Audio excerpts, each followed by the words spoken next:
Painted, painless learning. હવે ઉદાહરણ 16 જો આમાં y બરાબર નથી. મતલબ એવો થાય કે સૌથી પહેલા y ને કરતા બનાવવો, y બરાબર ગોતવું પડે. સમજાણું કે પછી વિકલન થાય ત્યાં લગી થાય. રકમ હંમેશા y બરાબર હોવી જોઈએ. હું બરાબર હોવું જોઈએ?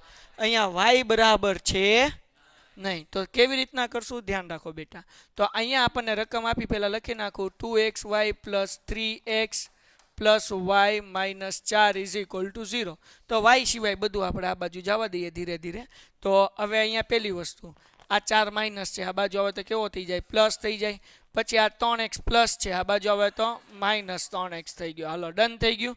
હવે આ બરાબરને આ બાજુ શું વધ્યું? તો કે 2xy + y. આ બે વસ્તુ વધી. આમાં y શું છે? કોમન છે ને. આ બેમાં y શું છે? કોમન. તો y કાઢી નાખું કોમન. તો અહીંયા શું વધ્યું? 2x વધ્યું વત્તા આ y કોમન નીકળી ગયો એટલે 1 = 4 - 3x. તો આપણે y ને કરતા બનાવવો છે. તો 2x + 1 ગુણાકારમાં આ બાજુ આવે તો કેવા થાય? ભાગાકારમાં. તો y બરાબર શું આવે? 4 - 3x એના છેદમાં 2x + 1. ડન થઈ ગયું. તો અંશ અને છેદવાળી રકમ થઈ. મતલબ અહીંયા કયો રૂલ્સ લાગશે? ભાગાકાર. આની પહેલાનો ઉદાહરણ આપણે ભાગાકારનું રૂલ્સ કર્યું એવી રીતના ઉપર અંશ હોય એને કહેવાનો u 4 - 3x. તો હારવાર ગોતી નાખીએ du/dx એટલે શું થઈ જાય? તો આ તો 0 થઈ ગયો. 3 એકા પણ કેવા? -3. ખાલી 3 નહીં, -3. પછી v બરાબર શું લેવાનું? 2x + 1. તો dv/dx એ શું મળશે આપણને? 2.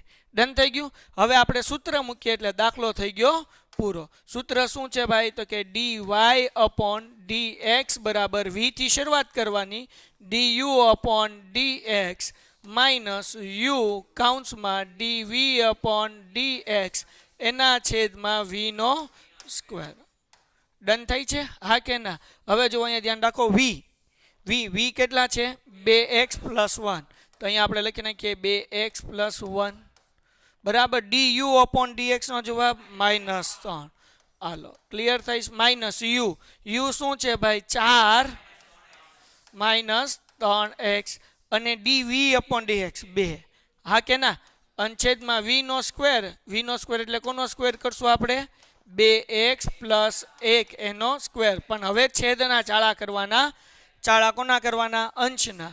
3 દુ 6 પણ કેવા? -6x પ્લસ માઇનસ માઇનસ 3 એકા માઇનસ 4 દુ 8 માઇનસ માઇનસ 3 દુ 6x. હા કે ના?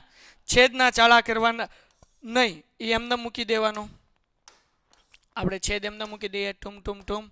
હાલો ભાઈ તો અહીંયા હું કરી નાખીએ 2x + 1 એનો સ્ક્વેર. તો 6x + 6x માઇનસ પ્લસ 8 ને 3 11. અહીંયા આવશે 2x + 1 એનો શું કરવાનો? સ્ક્વેર. દાખલો થઈ ગયો પૂરો. Done. Okay. Painted, painless learning.